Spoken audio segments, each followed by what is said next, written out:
नमस्कार दोस्तों, मेरा नाम अनंत कुमार है और हम जीव विज्ञान के दूसरे लेक्चर में आपका स्वागत करते हैं। अध्याय हमारा 5 है, वंशागति एवं विविधताओं के सिद्धांत। ठीक है, इसके पहले हमने मेंडल के परिचय के बारे में पढ़ा था और उन्होंने मटर के पौधे पर संकरण प्रयोग किया था, वो हमने समझा था। मेंडल को आधुनिक अनुवांशिकी के जनक कहते हैं। इसका मतलब उन्होंने कोई विशेष कार्य किया होगा तभी। लेकिन मेंडल के कार्य जो थे, उनके जीते जी उनके कार्यों के लिए उनको क्रेडिट नहीं दिया गया। उसके बहुत सारे कारण थे। ठीक है, उसी कारणों को हम यहाँ पे अध्ययन करेंगे कि कौन कौन से ऐसे कारण थे जिसकी वजह से मेंडल के कार्य को प्रचार नहीं मिल पाया। देखो, उन दिनों संचार की सुविधाएं अच्छी नहीं थी जिससे कार्य को प्रचार मिल पाता। अभी हमारे पास क्या है, सोशल मीडिया है, बहुत सारे सोशल मीडिया प्लेटफॉर्म है, जैसे कि इंस्टाग्राम, ट्विटर, लिंक्डइन और यूट्यूब, मतलब फेसबुक, ऐसे बहुत सारे सोशल मीडिया है। अगर हमारे पास कोई विचार है, कोई अच्छी विचार है, उसको हम बस उस पर शेयर कर दो, ये वायरल हो जाएगा अगर वो जेन्युइन है तब। लेकिन उस समय सुविधाएं ऐसी थी नहीं। 1800 मतलब 19वीं सदी की बात हो रही है। ये सारी चीज जो है वो अक्सर तो 21वीं सदी में आए, तो हम 18वीं सदी 19वीं सदी की बात कर रहे हैं। उसमें संचार की सुविधाएं अच्छी नहीं थी जिससे उनके कार्य को बहुत सारे वैज्ञानिक जान पाते। ठीक है, और दूसरा हमारे पास क्या है, मेंडल ने जीन या कारक के लिए यह संकल्पना दी कि वे लक्षणों के नियंत्रण की अस्थायी एवं विविध इकाइयों के रूप में होते हैं, जिससे समकालीन वैज्ञानिकों को रास नहीं आती आई। ठीक है, उन्होंने बताया था कि जीन के बारे में कि जीन जो अनुवांशिक लक्षण होता है उसके नियंत्रण नियंत्रण मतलब अनुवांशिक लक्षणों का ही क्या करता है, वो नियंत्रण करता है। कौन? जीन करता है। यानी उन्होंने जीन को उस समय कारक कहा था कि कोई ऐसा वस्तु है जो अनुवांशिक लक्षणों को एक पीढ़ी से दूसरी पीढ़ी में लेके जाती है। तो उस समय के जो वैज्ञानिक थे उनको मतलब ऐसे मतलब उनको कुछ समझ में नहीं आया। रास आने का मतलब ये है, रास नहीं आया इसका मतलब ये उनको समझ में नहीं आया कि ये क्या बता रहे हैं, क्योंकि उस समय मेंडल ने वो बात कही थी। नहीं, जैसे कि हमारे पास जितने भी अनुवांशिक लक्षण होते हैं, प्रत्येक लक्षणों के लिए एक जीन कार्य करता है। तो ये मेंडल उस समय बताया था कि जीव की कोशिकाओं में कुछ ऐसे चीजें होती हैं, कुछ ऐसे वस्तुएं होते हैं, कुछ ऐसे कारक होते हैं जो अनुवांशिक लक्षणों को एक पीढ़ी से दूसरी पीढ़ी में लेके जाते हैं। ठीक है, तीसरा हमारा क्या है कि मेंडल ने जैव घटना की स्पष्टीकरण के लिए गणितीय तर्कशास्त्र का इस्तेमाल किया। यानी उन्होंने बायोलॉजी की विशेषताओं को बताने के लिए उन्होंने क्या किया था, मैथ का यूज किया था। तो ये थोड़ा सोचने वाली बात है ना कि दोनों अलग अलग सब्जेक्ट हैं, दोनों मतलब हाँ है इसमें रिलेशन, लेकिन उस समय के जैव वैज्ञानिक उन्होंने तुरंत अस्वीकार कर दिया जब उन्होंने बायोलॉजी में मैथमेटिक्स का यूज देखा। तो इस प्रकार से भी उनको बहुत सारे वैज्ञानिकों ने नकार दिया, उनके अपने ही स्ट्रीम के वैज्ञानिकों ने नकार दिया, जैव वैज्ञानिक जो थे। मेंडल जीन की उपस्थिति का भौतिक प्रमाण न दे सके। वैज्ञानिकों ने पूछा कि अच्छा बताओ, जीन कहाँ पे पाए जाते हैं हमारे कोशिका में? कोशिका में पाए जाते हैं, लेकिन कहाँ पे पाए जाते हैं इसका प्रमाण मेंडल नहीं दे पाए कि केंद्र के अंदर पाया जाता है। लेकिन इस समय हमको पता है कि जो जीन होता है वो तो डीएनए का एक खंड होता है, यानी हमारे कोशिकाओं के केंद्र में पाया जाता है, गुणसूत्रों में पाया जाता है, डीएनए के रूप में पाया जाता है, डीएनए का एक एक खंडों के रूप में पाया जाता है। और वो जीन किससे बना होता है ये भी हम बता सकते हैं। वो पॉलीन्यूक्लियोटाइड के बने होते हैं, पॉलीन्यूक्लियोटाइड न्यूक्लियोटाइड के बने होते हैं। न्यूक्लियोटाइड में 3 ऐसे समूह होते हैं जिसमें फास्फेट समूह आ जाता है, शर्करा समूह आ जाता है, और एक होता है हमारे पास नाइट्रोजनी बेस। तो ये 3 चीजों से हम उसकी संरचना अगले चैप्टर में समझेंगे। तो ये भी नहीं बता पाए हैं। वैज्ञानिक जगत उस समय डार्विन के उद्विकासी सिद्धांत के सुलझाने में व्यस्त था। डार्विन ने अपना एक सिद्धांत दिया था, ओरिजिन ऑफ स्पीशीज। ये महत्वपूर्ण सिद्धांत है, अभी भी इससे कोई एडवांस सिद्धांत नहीं आया है जीवों के विकास के बारे में। तो उस समय 1869 में दिया गया था ये। तो उस समय जितने भी मतलब बहुत सारे वैज्ञानिक थे जिनका ध्यान पूरी तरीके से ओरिजिन ऑफ स्पीशीज के सिद्धांत पे था, जिसकी वजह से मेंडल पर ध्यान नहीं दिया गया। और सोचने वाली बात यह है कि मेंडल और डार्विन दोनों समकालीन वैज्ञानिक थे, लेकिन दोनों को एक दूसरे के बारे में पता नहीं था। अगर पता होता तो शायद आज हम जो पढ़ रहे हैं वो कुछ और मतलब और बहुत पहले वो सारी चीजें हो गई होती। लेकिन ये थोड़ा दुर्भाग्य था कि वो एक दूसरे के समकालीन होते हुए भी एक दूसरे को नहीं जान सके। मेंडल के समय जीव कोशिकाओं की रचना का ज्ञान नहीं था। मतलब कोशिका की खोज हुई थी 1665 में, ठीक है, और केंद्र की खोज हुई थी 1831 में। और जो गुणसूत्र था जिसमें डीएनए होते हैं और उसी डीएनए के खंड को हम जीन कहते हैं, उसकी खोज 1888 में हुआ था। 1888 में हुआ था, वाल्डेयर ने किया था। और इन्होंने अपना सिद्धांत कब दिया था? 1865 में पूरा सिद्धांत अपना प्रकाशित कर दिया था। ठीक है, मेंडल के हाँ मतलब मेंडल के समय जीव कोशिकाओं की संरचना का ज्ञान नहीं था, और मेंडल के सिद्धांत जो थे उस समय की बहुत आगे की खोज थी, इसलिए बहुत मतलब किसी को मतलब ऐसा ऊपर से जाए, उस समय के वैज्ञानिकों को ऐसे ऊपर से लगा कि क्या बता रहे हैं। ठीक है, फिर क्या हुआ कि 1884 में उनकी मृत्यु हो गई, और इनके कार्य उपर्युक्त कारणों से 1900 ईस्वी तक ज्ञात रहे, यानी 1865 में प्रकाशित किया, लेकिन 35 वर्ष मान सकते हैं, 35 वर्ष तक उनके कार्य जो थे वो अज्ञात रहे। ठीक है, फिर 1900 में 3 वैज्ञानिकों ने इनके कार्य की पुनर्खोज किया था। 3 वैज्ञानिक थे जिन्होंने इनके कार्य की पुनर्खोज किया था, जिसमें पहले वैज्ञानिक है ह्यूगो डिब्रीज। ठीक है, और दूसरे वैज्ञानिक मतलब ह्यूगो डिब्रीज कहाँ के थे, हॉलैंड के थे, और कार्ल कोरेंस जो है वो जर्मनी के थे।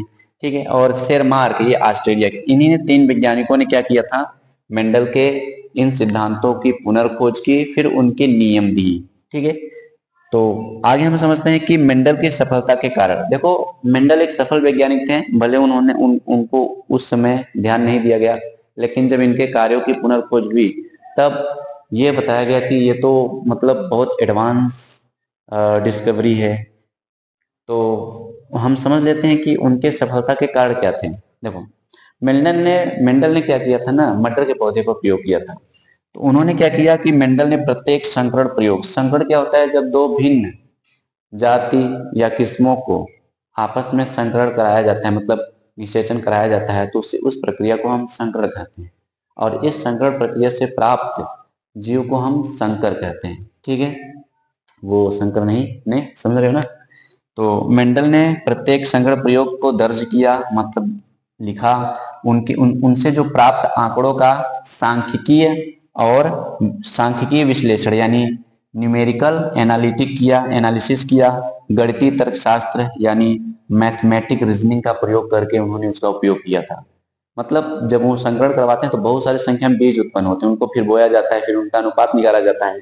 तो ये सब चीजें मैथ के बिना नहीं हो सकता है। ठीक है, तो आप इसका स्क्रीनशॉट लीजिए, फिर उसके बाद हम आगे बताते हैं।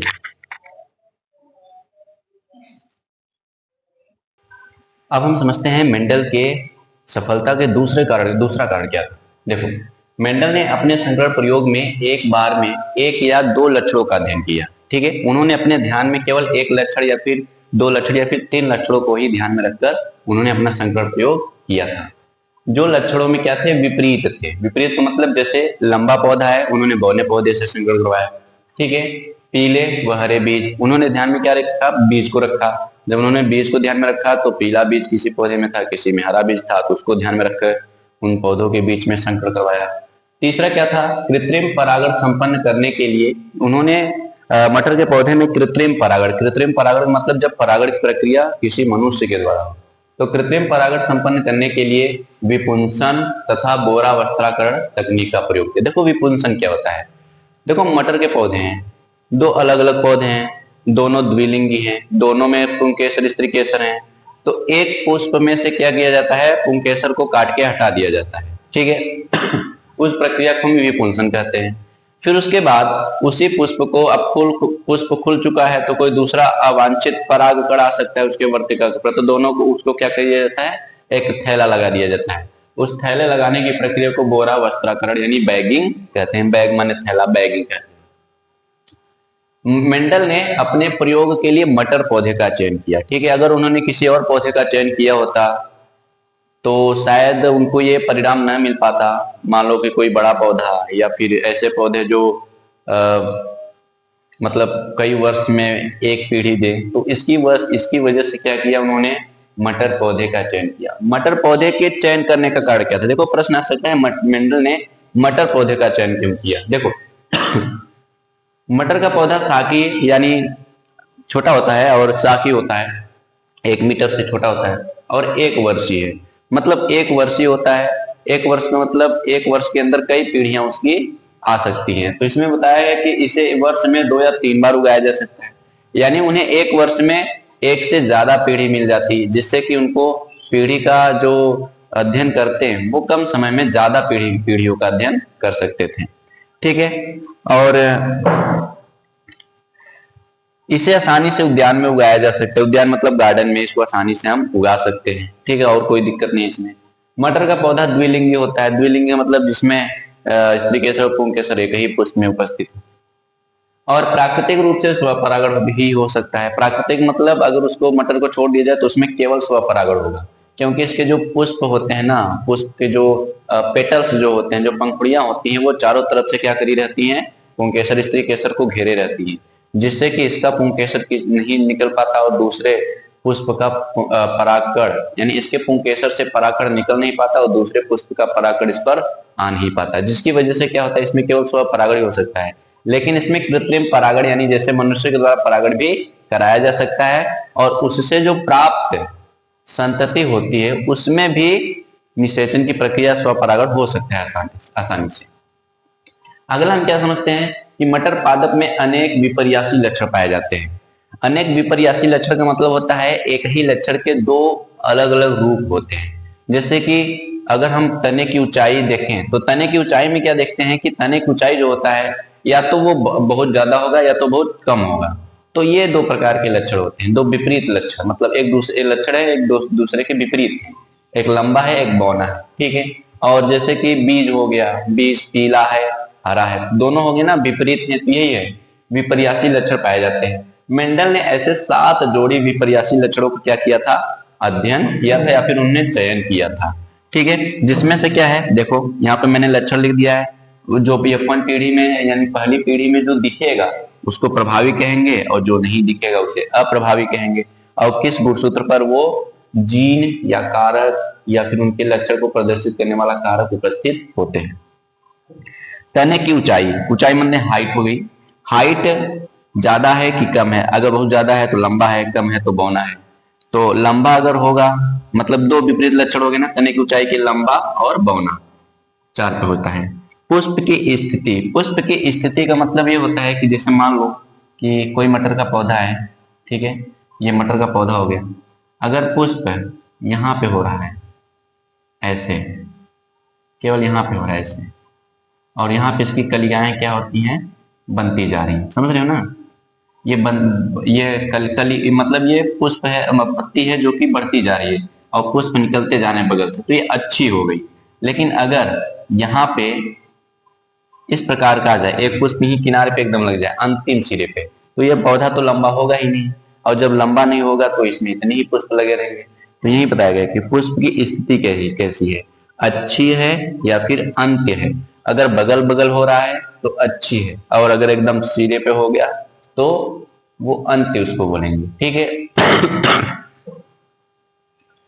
पुष्प का रंग बैंगनी होगा तो प्रभावी होगा, सफेद होगा तो अप्रभावी होगा। तो पुष्प का रंग देखेंगे, मटर के पौधे में 2 प्रकार के पुष्प होते हैं, बैंगनी होता है और सफेद होता है।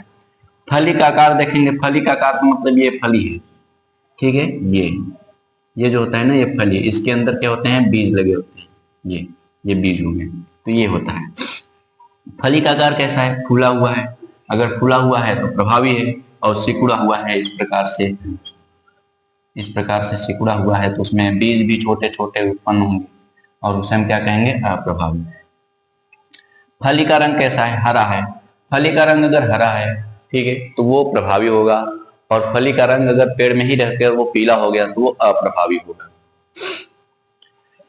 बीज का आकार कैसा है, गोल, अगर एकदम गोल है बीज का आकार तो वो क्या हो जाएगा, प्रभावी, और अगर झुर्रीदार है यानी पिचका हुआ है तो अप्रभावी होगा। बीज का रंग पीला है, मतलब बीज का रंग जैसे दाल आप देखते हैं ना, मटर का दाल, तो वो पीला होता है अक्सर, अगर वो पीला है तो वो प्रभावी है, और अगर हरा निकल गया तो अप्रभावी है, क्योंकि हरे में जो होता है उसमें ज्यादा न्यूट्रिशन नहीं पाई जाती है, मतलब पकने के बाद, ठीक है। तो ये होता है। अब इसके अगले लेक्चर में हम क्या पढ़ेंगे, आनुवांशिक शब्दावली पढ़ेंगे, जो शब्द हमको आगे आनुवांशिकी चैप्टर को समझने में मदद जिससे मिल सकती है, तो उसको पढ़ेंगे, ठीक है। धन्यवाद। इस चैप्टर में जब हम इस चैप्टर को आगे पढ़ेंगे तो कुछ ऐसे वर्ड हमारे बीच में आते रहेंगे जिनको समझना बहुत जरूरी है, इसलिए कुछ टर्म्स हैं जिसको हम इस लेक्चर में कवर करने वाले हैं, ठीक है। अब देखो, सबसे पहले इसमें जीन या कारक समझना है, क्योंकि जीन से संबंधित इस चैप्टर का नाम ही जेनेटिक्स जैसा कुछ है, तो जीन या कारक के बारे में समझना है। कारक क्यों? क्योंकि कारक कौन कहते थे? मेंडल कहते थे। तब जीन की खोज नहीं हुई थी। जीन तो 1901 में जॉनसन नामक वैज्ञानिक के द्वारा दिया गया था। मेंडल उस वस्तु को कारक कहते थे जो लक्षणों को एक पीढ़ी से दूसरी पीढ़ी में लेके जाते हैं। आप ऐसे भी बोल सकते हो जीन क्या होता है? जो लक्षणों को एक पीढ़ी से दूसरी पीढ़ी में लेके जाता है उसे हम जीन कहते हैं। ऐसे लिख के चले आना है। अब यहाँ पे देखो, मेंडल ने अपने प्रयोगों के प्रेक्षणों मतलब अवलोकन करके, ठीक है, ऑब्जर्वेशन करके, मतलब जो प्रयोग किया उसको देखकर उन्होंने बताया कि कोई वस्तु, कोई चीज ऐसी है जो लक्षणों को उनके जनकों से, उनके संततियों में भेजती है, लेकिन किसके माध्यम से भेजती है? युग्मक के माध्यम से। युग्मक में जानते हो कि गुणसूत्रों की संख्या क्या होती है? आधी। तो इसका मतलब एक एक जीन जाता है। मेंडल ने ही बताया था कि ये जो कारक होते हैं, जो जीन होते हैं, ये जोड़ों में पाए जाते हैं। जैसे गुणसूत्र जोड़ों में होता है, उसी प्रकार जीन भी क्या होते हैं? जोड़ों में होते हैं। तो इसका मतलब प्रत्येक जीन के कितने रूप होते हैं? 2 रूप। और वो दोनों रूप हमको किससे प्राप्त होते हैं? एक माता से प्राप्त होता है, एक पिता से प्राप्त होता है। ठीक है। अब वो दोनों रूप जब हमारे शरीर में आते हैं, मतलब युग्मनज में जाते हैं निषेचन होने के बाद, फिर कौन सा लक्षण प्रभावी होगा वो कौन डिसाइड करता है? जीन ही डिसाइड करता है। ठीक है। तो यहाँ पे युग्मकों के माध्यम से अगली पीढ़ी में स्थानांतरित होता है। आज हम कारक को ही क्या कहते हैं? जीन कहते हैं। जीन आनुवंशिकता की इकाई है, यानी एक पीढ़ी से दूसरी पीढ़ी में जाने की प्रक्रिया जो है वो जीन के ही द्वारा होती है।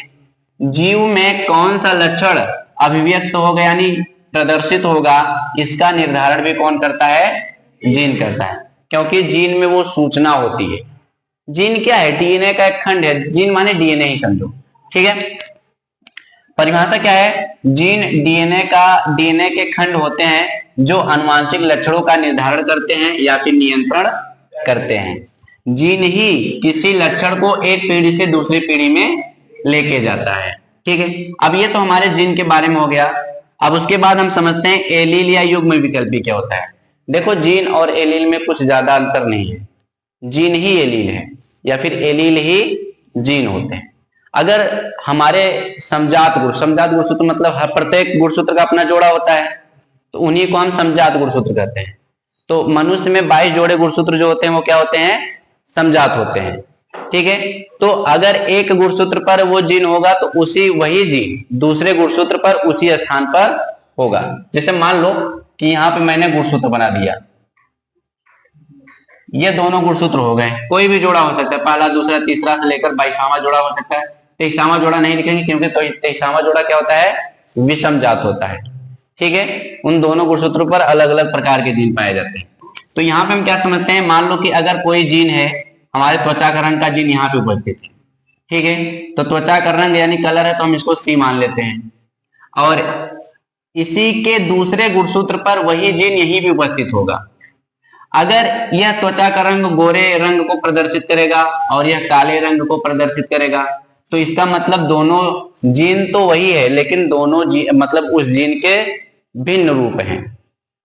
कहेंगे दोनों को जीन ही, लेकिन दोनों के मतलब जीनों के तुलनात्मक रूपों को या विकल्पी रूपों को। जैसे मैं कह दूं कि मैं तुम्हारे पास, मैं दोनों के पास, मतलब मान लो यहाँ पे मैं सामने क्या रख देता हूँ? सेब रख देता हूँ, 2 सेब रख देता हूँ। अब मैं कहूंगा कि चलो इसमें से कोई एक चुनाव कर लो, तो उसमें तुम्हें कोई विकल्प ढूंढना नहीं पड़ेगा ना, तुम कोई भी एक ले लोगे क्योंकि दोनों तो सेब ही है। लेकिन अगर मैं एक सेब रख दूं और एक अमरूद रख दूं, तो अब तुम्हारे पास क्या हो गए? विकल्प हो गए ना, क्योंकि दोनों अलग अलग हैं, दोनों फल। वही मैं बता रहा हूं कि दोनों जीन ही होते हैं, लेकिन जीन के थोड़ा भिन्न रूपों को एलील कहते हैं। ठीक है। अगर भिन्न नहीं है तो उन्हें हम एलील नहीं कहेंगे, चलेगा। लेकिन अगर थोड़ा सा भिन्न रूप है तो उन्हें हम एलील कहेंगे। तो आप चुनाव करोगे अमरूद सेब में कौन लोगे? तो सेब लोगे बहुत ज्यादा लोग। ठीक है। तो ये यही आता है कि जीन के थोड़ा सा भिन्न रूप ही एलील होते हैं।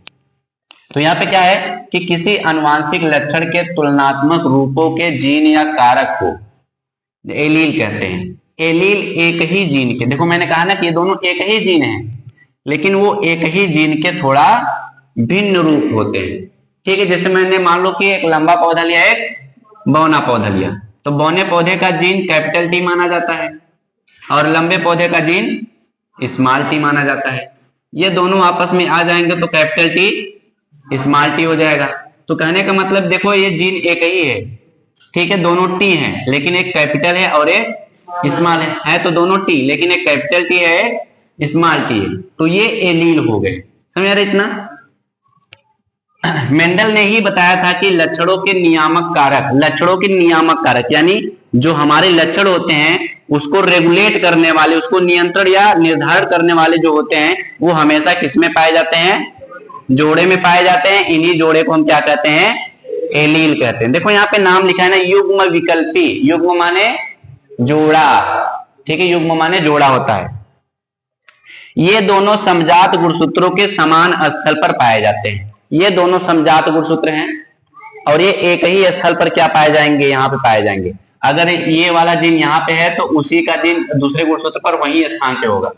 अगर मैं यहाँ पे कोई जीन बता देता हूं, मान लो आई जीन है, तो इसी का जो दूसरा रूप जीन होगा वो यहाँ होगा, मान लो स्मॉल आई है।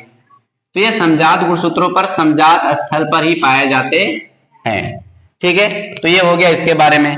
जीन स्थल क्या होता है? देखो, अगर मान लो कि मेरा कोई जीन है, पहले गुणसूत्र पर जो जीन उपस्थित है, जितनी भी मानव प्रजाति हैं उनके प्रत्येक मानव पर वही जीन उसी स्थान पर उपस्थित होंगे। मान लो मैं बालों का रंग लेता हूं ना, मान लो मेरे बालों का रंग कोई भी हो, उसको प्रदर्शित करने के लिए एक जीन है और वह जीन मेरे दूसरे गुणसूत्र पर उपस्थित है। तो आप सभी का वही जीन, बालों का रंग वाला जीन, उसी गुणसूत्र पर उसी स्थान पर उपस्थित होंगे जो जीन हमारे उसी गुणसूत्र पर उपस्थित है। समझ रहे हो ना इस बात को? तो इसी को जीन स्थल कहते हैं, ठीक है, इसी को जीन स्थल कहते हैं कि प्रत्येक जीन का एक विशिष्ट स्थल होता है और वो प्रत्येक सदस्यों में होता है, एक ही जाति के। तो कोई भी जीन या एलील गुणसूत्रों के विशिष्ट स्थल पर पाए जाते हैं जिन्हें जीन स्थल कहते हैं। जैसे कि मैंने बता दिया, अगर ये मेरा दूसरा जीन है तो आप सभी के दूसरे जीन पर इसी स्थान पर क्या पाया जाएगा? वही जीन पाया जाएगा। कौन सा? बालों के रंग वाला। आप समयुग्मजी या विषम युग्मजी समझते हैं? देखो, इनमें दोनों जीन क्या है? भिन्न है कि नहीं? एक कैपिटल टी और एक स्मॉल टी। अगर दोनों एलील असमान हो तो उसे हम विषम युग्मजी कहेंगे। समझ रहे हो? देखो, मान लो ये पापा से मिला और ये मम्मी से मिला, ये शुक्राणु हो गया और ये अंडाणु हो गया। दोनों जब निषेचन करेंगे तो क्या बनाएंगे? युग्मनज बनाएंगे ना। अगर दोनों में वही जीन होता, जैसे मान लो मम्मी के अंदर भी टी वाला जीन होता और पापा के अंदर भी टी वाला जीन होता, दोनों का टी मिलकर क्या हो जाता? Capital T. तो दोनों में एलील क्या हो गए? समान है ना, तो इसे हम समयुग्मजी कहते हैं। लेकिन मम्मी का टी मिला, पापा का कैपिटल टी मिला, तो इसमें दोनों एलील समान है? नहीं समान है। अगर दोनों एलील समान नहीं है तो इसे हम कहेंगे विषम युग्मज। युग्मनज समझो, निषेचन के बाद होता है ना युग्मनज बनता है, निषेचन के पहले युग्मक होते हैं। एक माता से एक पिता से दोनों युग्मक आके मिलते हैं और उन्हीं में जीन होते हैं। देखो, उन्हीं के माध्यम से जीन आके युग्मनज में आ गए। यही जब विकसित करेगा, समसूत्री विभाजन करेगा तो आगे चलकर एक जीव बनाएगा। अब मान लो कि कैपिटल टी, पापा लंबे हैं तो उनके अंदर कैपिटल टी है, मम्मी छोटी है, बौनी है तो उसके अंदर स्मॉल टी है। तो अगर मैं लंबा हुआ तो मेरे अंदर कौन सा लक्षण प्रभावी हुआ? पापा का, यानी कैपिटल टी वाला। अगर मैं छोटा रह गया तो मम्मी का कौन सा लक्षण प्रभावी हुआ? Small T. बात समझ रहे हो ना इतना? तो यही होते हैं जो लक्षणों का निर्धारण करते हैं, जीन होते हैं। और यहाँ पे हमने समयुग्मजी और विषम युग्मजी समझ लिया, ठीक है। अब फिर उसके बाद इसका स्क्रीनशॉट ले लीजिए आप लोग, फिर उसके बाद हम पढ़ेंगे। यदि वीडियो क्वालिटी सही नहीं है तो आप इसका रिजोल्यूशन जो है ना वो बढ़ा सकते हैं। यहाँ पर देखो 3 डॉट होगा या फिर सेटिंग जैसा कुछ ऑप्शन होगा, वहां पे क्लिक करिए। फिर उसके बाद क्वालिटी पे जाइए, फिर एडवांस पे जाइए। फिर एडवांस पे जाने के बाद वहां पे क्या कर लीजिए, 360p या 420p इस पर करके देखिए, तो क्वालिटी आपको बहुत ही अच्छी हो जाएगी और समझ मतलब पूरा अक्षर जो होगा ना वो अच्छी तरीके से दिखेगा, ठीक है।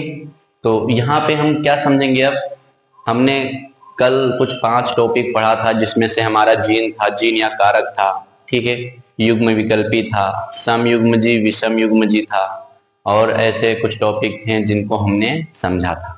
अब इस वाले टॉपिक में हम मतलब इस वाले में क्या समझते हैं कि दृश्य रूप या लक्षण प्रारूप कहते हैं। दृश्य रूप को हो चाहे लक्षण प्रारूप एवं जीन रूप, यानी दृश्य रूप और जीन रूप के बारे में हम यहाँ पे समझेंगे। देखिए, किसी भी जीव के जो लक्षण हैं अगर वो बाहर से दिखाई दे रहा है या प्रदर्शित हो रहा है, ठीक है, तो उसे हम क्या कहेंगे, उसे हम दृश्य रूप कहेंगे। दृश्य माने देखना, रूप को देखना। अगर वो दिखाई दे रहा है बाहर से, अनुवांशिक लक्षण, अगर किसी भी जीव के अनुवांशिक लक्षण बाहर से दिखाई दे रहा है तो उसे हम दृश्य रूप कहते हैं। जैसे अगर पौधा लंबा है कि बौना है, ये तो हम देख सकते हैं ना, देख के बता सकते हैं कि ये पौधा बौना है, ये पौधा लंबा है। या फिर किसी भी व्यक्ति के चेहरे को देखकर या फिर उसके स्किन कलर को देखकर हम बता सकते हैं कि उसका स्किन कलर कैसा है, गोरा है, काला है, सांवला है या फिर किस प्रकार का है। ठीक है, तो जो बाहर से लक्षण दिखाई देते हैं ना उसे लक्षण प्ररूप या फिर दृश्य रूप हम कहते हैं। और जैसे यहाँ पे मैंने लिखा है कि पुष्प का रंग, पुष्प का रंग अगर आपको पुष्प दिखा दिया तो आप उसके रंग को बता सकते हैं, लाल है, सफेद है, बैगनी है, किस प्रकार का है। ठीक है, और पौधे की ऊंचाई में भी पौधा लंबा है कि बौना है ये भी हम देख सकते हैं, तो इसी को हम दृश्य रूप कहते हैं। ठीक है, जो बाहर से दिखाई देता है। और जीन रूप क्या होता है, देखो जीन ही क्या करते हैं, लक्षणों को अगली पीढ़ी में जाते हैं वही प्रदर्शित होते हैं। ठीक है, तो जीन हमको दिखाई नहीं देता, जो जीन रूप होता है वो दिखाई नहीं देता, लेकिन जिस दृश्य रूप के लिए जो जीन की जोड़ी क्या होती है, जिम्मेदार होती है, उसी को हम जीन रूप कहते हैं। ठीक है, जैसे अगर पौधा लंबा है, पौधा लंबा है तो या तो वो कैपिटल टी टी हो सकता है, मतलब उसको हम दर्शाते हैं कैपिटल टी से, टाल माने लंबा होता है, ड्वार्फ माने बौना होता है। और अगर या तो कैपिटल टी टी हो सकता है, कैपिटल या कैपिटल टी स्मॉल टी हो सकता है। तो इन ये तो कोशिकाओं में पाए जाते हैं ना, उसको हम बाहर से नहीं देख सकते। बौना पौधा है तो स्मॉल टी टी हो जाएगा। उसी पर चेहरे का रंग किसी भी कलर का हो सकता है, तो उसके लिए जो जीन जिम्मेदार होती है उसी को हम क्या कहते हैं, उसी को हम कहते हैं क्या, जीन रूप कहते हैं। ठीक है, अब नोट में थोड़ा समझ लेते हैं जो कि फैक्चुअल है। जीन, दृश्य रूप, जीन रूप और शुद्ध वंश यानी ट्रू ब्रीडिंग का जो शब्द जिसने सर्वप्रथम दिया था जॉनसन ने दिया था। ठीक है, जॉनसन ने जीन शब्द दिया, दृश्य रूप दिया और जीन रूप दिया, यानी फिनोटाइप और जीनोटाइप दिया, शुद्ध वंश क्रम यानी ट्रू ब्रीडिंग दिया, ये जॉनसन ने दिया। युग्म विकल्पी और समयुग्मजी, विषम युग्मजी, ये शब्द किसने दिया था, वेटसन ने दिया था। ये शब्द वेटसन ने दिया था। ठीक है, तो इसमें हम ये सारी चीजें क्या होती हैं समझते हैं। फिर उसके बाद क्या आ जाता है, हमारा जीनोम आ जाता है। जीनोम क्या है, ठीक है, तो जीनोम क्या है, देखो जीनोम का मतलब अधिकांश जीव जो होते हैं ना, अधिकांश जीव द्विगुणित होते हैं, और जब वो युग्मक का निर्माण करते हैं तो उसमें जो होता है द्विगुणित का केवल अगुणित सेट ही जाता है, यानी आधे आधे गुणसूत्र ही जाते हैं। प्रत्येक गुणसूत्र का जो जोड़ा होता है उसका एक एक जोड़ा, एक एक गुणसूत्र जो होता है वो युग्मक में जाता है। तो यहाँ पे वही बताया जाए, जीवों के अगुणित गुणसूत्र के पूर्ण सेट को जीनोम कहते हैं। जैसे कि मनुष्य की कोशिकाओं में 46 गुणसूत्र होते हैं, और जब ये युग्मक का निर्माण करते हैं तो वो 46 गुणसूत्र आधे हो जाते हैं, तो आधा सेट इधर आधा सेट इधर, इसी को हम कहते हैं अगुणित सेट। ठीक है, उसी को हम क्या कहते हैं, जीनोम कहते हैं। संकरण समझ लेते हैं क्या होता है। संकरण को हम क्रॉस भी कहते हैं, तो दो भिन्न प्रकार के नस्लों, ठीक है, संकरण क्या होता है, संकरण बहुत सिंपल चीज है, दो भिन्न लक्षण वाले या दो भिन्न प्रकार के नस्ल होंगे या फिर दो भिन्न प्रकार की किस्में होंगी या फिर दो भिन्न प्रकार की जातियां होंगी, इनके लैंगिक संयोजन करवाया जाता है, यानी इनका निषेचन करवाया जाता है। इसी निषेचन की प्रक्रिया को हम संकरण कहते हैं, यानी क्रॉस कहते हैं। ठीक है, अब इन्हीं संकरण प्रक्रिया के द्वारा जो जीव जन्म लेते हैं उन्हें हम संकर कहते हैं। समझ रहे हो ना, तो इससे प्राप्त जीव जो होते हैं वो संकर जीव कहलाते हैं, संकर जीव कहलाते हैं। इनमें दोनों जनक, यानी संकर जीव में क्या होता है, दोनों जनक के जो लक्षण होते हैं जैसे नर व मादा दोनों के लक्षण मिश्रित रूप से पाए जाते हैं। जैसे खच्चर एक एग्जाम्पल हो गया ना, खच्चर जो होता है वो घोड़ा और गधे के मेल से बना है, तो घोड़ा एक अलग जाति है, गधा एक अलग जाति है, तो ये होता है, ये खच्चर जो होता है ना वो संकर होता है। पनेट वर्ग या चेकर बोर्ड। देखो रेजिनाल्ड सी पनेट एक वैज्ञानिक थे जिन्होंने, जब दोनों में संकरण करवाया जाता है तो इनमें थोड़ा सा कठिनाई हो जाती है समझने में। मान लो कि मेंडल जैसा कोई गणितज्ञ ना हो, बायोलॉजी के स्टूडेंट होते हैं, तो उनको समझने के लिए उन्होंने एक बोर्ड बनाया जिसको चेकर बोर्ड कहते हैं, कि उससे हम चेक कर सकते हैं कि किस प्रकार का जीव पैदा होगा, यानी दृश्य रूप उसका क्या होगा और जीन रूप क्या होगा। तो उसको पनेट ने बनाया था, आरसी पनेट ने। देखो, यह दो भिन्न लक्षणों वाले जीवों के बीच संकरण को प्रदर्शित करने वाला बोर्ड होता है, स्क्वायर होता है, वर्ग होता है, ठीक है, जिसमें आड़ी और खड़ी लाइन खींची जाती है। आड़ी का मतलब इस प्रकार से होता है, इस प्रकार से, ऐसे ऐसे, ठीक है, ऐसे, और खड़ी लाइन मतलब ऐसे ऐसे, ये लाइनें खींची जाती हैं। मतलब जितने प्रकार के युग्मक बनेंगे उतने प्रकार के हम इसमें वर्ग बनाएंगे। खींचकर भिन्न प्रकार के युग्मकों को, भिन्न प्रकार मतलब जैसे कैपिटल टी हो गया, यहाँ कैपिटल टी, और ये दोनों स्मॉल टी हो गए, स्मॉल टी। मान लो ये नर का है, नर पुष्प का है, ये मादा पुष्प का है, ठीक है, तो इनमें संकरण करवाया जाएगा, युग्मकों को रखा जाता है, और इससे प्राप्त होने वाले जीव का दृश्य रूप व जीन रूप आसानी से हमको क्या चल जाता है, पता चल जाता है।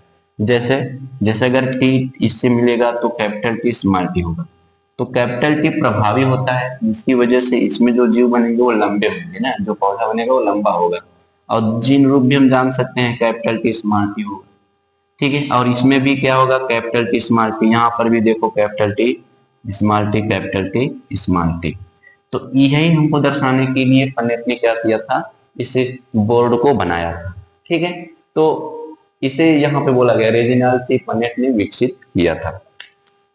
अब ये महत्वपूर्ण चीजों को जानने के बाद हम क्या समझते हैं, हम ये समझते हैं कि मेंडल ने जो संकरण प्रयोग किया था वो कितने प्रयोग किए थे। देखो यहाँ पे हम मुख्यतः दो पढ़ने वाले हैं, एक संकर संकरण प्रयोग पढ़ने वाले हैं और एक द्विसंकर संकरण प्रयोग पढ़ने वाले हैं। तो इसमें हमारा पहला हो जाएगा एक संकर संकरण, किसे कहते हैं, एक जीन की वंशागति। मतलब जब हम ध्यान में रखते हैं केवल एक जीन की वंशागति का अध्ययन हमको करना है, कि एक जीन जब दूसरी पीढ़ी में जाता है तो किस प्रकार का व्यवहार प्रदर्शित करता है, तो उसको समझने के लिए हम पहले एक संकर संकरण को मेंडल ने किया था। देखो, एक लक्षण के तुलनात्मक दृश्य रूपों की वंशागति का अध्ययन एक जीन की वंशागति कहलाती है। तुलनात्मक रूपों का मतलब एक लक्षण होगा, जैसे मान लो कि पौधे की ऊंचाई हो गई, ठीक है, पौधे की ऊंचाई एक लक्षण हो गया, लेकिन उसके दो दृश्य रूप होंगे, एक लंबा होगा और एक बौना होगा। तो दो दृश्य रूपों के बीच में जब हम संकरण करवाते हैं तो ये देखना है कि अगली पीढ़ी में किस प्रकार का पौधा उत्पन्न होगा, लंबा होगा, बौना होगा, या दोनों के बीच का यानी मझला होगा, किस प्रकार का पौधा उत्पन्न होगा। तो यहीं पे हम समझने के लिए क्या किए थे, मेंडल ने प्रयोग किया। तो अभी तो उसको हम समझेंगे कि इस प्रकार से वो मिला है। तो यहाँ पे एक और परिभाषा है, एक समय में केवल एक ही लक्षण या जीन की वंशागति का अध्ययन जब हम करते हैं तो उसे एक संकर संकरण या फिर एक जीन की वंशागति कहलाती सॉरी।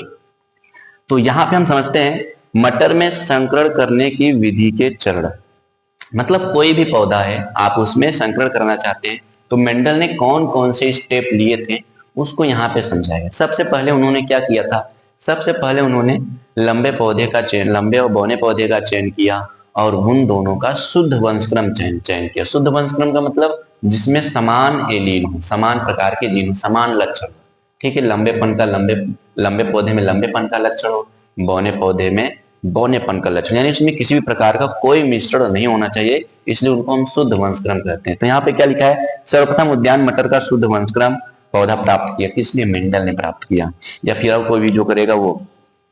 फिर उन्होंने दो प्रकार के पादप लिए ना, एक लंबा एक बौना लिया। तो उन्होंने किसी एक पादप, चाहे बौना चाहे लंबे, इससे कोई फर्क नहीं पड़ता, ठीक है, कोई भी हो सकता है, आप पहले लंबा बोल सकते हैं, बौना बोल सकते हैं। तो उन्होंने क्या किया, एक पादप यानी P1 जिसको कहते हैं पेरेंट वन यानी पहला जनक, तो एक पादप के पुंकेसर को कलिकावस्था में हटा दिया, ठीक है। जब हम पुष्प के पुंकेसर को हटा देते हैं तो उस प्रक्रिया को हम विपुंसन कहते हैं। जब पुष्प के पुंकेसर को काट के हटा देते हैं तो उसको हम विपुंसन यानी इमेस्कुलेशन कहते हैं, ठीक है। और आवश्यक जो अनावश्यक परागण को रोकने के लिए, जो अनावश्यक परागण है ना, जैसे कि अगर हमने पुष्प को खोल दिया तो उसमें किसी प्रकार का परागकण आकर बैठ जाएगा। तो अनावश्यक परागण को रोकने के लिए हमने क्या किया, उस पर एक थैली से उसको बांध दिया पुष्प को, जिसको हम कहते हैं थैली लगाना या बैगिंग। ठीक है, तो ये होता है। फिर उसके बाद क्या किया, हमने उसको छोड़ दिया। फिर क्या हुआ, परिपक्वता का समय तक इंतजार किया। तो स्फुटन या परिपक्वता पर दूसरे पादप के पराग कणों को पहले पादप यानी P1 पादप के वर्तिकाग्र पर छिड़क कर पुनः थैला लगा देना। तो पुनः थैला लगा दिया जाता है। ठीक है, ताकि अगर पुष्प खुला रहेगा तो अनावश्यक परागण आ सकते हैं ना, तो कोई भी अनावश्यक परागण न आए इसकी वजह से थैला फिर लगा दिया जाता है। फिर क्या किया जाता है इसके बाद, फिर इसके बाद इनको मतलब ग्रो किया जाता है। फिर इनसे जो बीज बनते हैं फिर उनको अगली पीढ़ी में बोया जाता है, मतलब अगले सत्र में या फिर अगले बार बार जब बोया जाता है। फिर उसको बाद मेंडल ने उसको उसका अवलोकन किया।